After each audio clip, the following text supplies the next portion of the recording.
This is the rodeo triangle. It looks like this. Throw a trapeze. Using your throw hand, you're going to whip it across the front side of your body, creating this big lasso of string, and it's going to travel over top and on the outside of your non-throw hand. You're going to be aiming for the string closest to you, coming directly off of your throw hand. To understand how the green triangle is formed, once you've committed to the lasso and landed it, the yo-yo in your lasso, you'll notice this little twist around the bottom of your yo-yo. This twist, once the string is transferred from your non-throw hand to your throw hand, is what creates that triangle. And it happens like this. So like you saw, I release the string off of my non-throw hand, I gently push it down, and then it's going to travel underneath of the yo-yo, swinging up, and then I catch it on my throw hand like that. If you're having problems catching your yo-yo in the lasso part of Rodeo Green Triangle, it helps if it's falling off of your finger as you're catching it to form this circle with your index finger and thumb on your non-throw hand.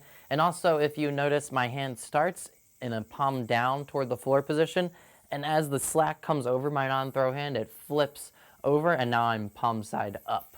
Another helpful tip is to make sure you're not hopping your yo-yo too high in the air. You just want to hop it just enough so that the slack sneaks in underneath there, and then you can throw it under to the other side. One last tip is to make sure that you're aiming your middle finger and index finger on your throw hand kind of towards the gap of the yo-yo. Again, this is the string that the yo-yo is going to land on, and the string coming right off of your throw hand middle finger. So if you kind of point those fingers toward the gap of the yo-yo, sometimes it helps the slack land right in between those two yo-yo halves.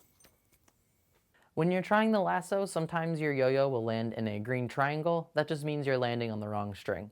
Other times your yo-yo will land in this trapeze, and that means that your yo-yo actually isn't landing in the lasso. And let me show you what I mean by that.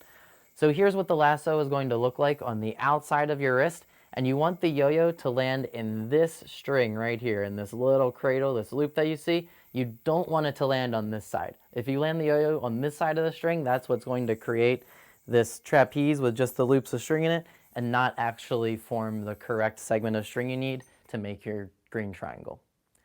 And that is the rodeo triangle.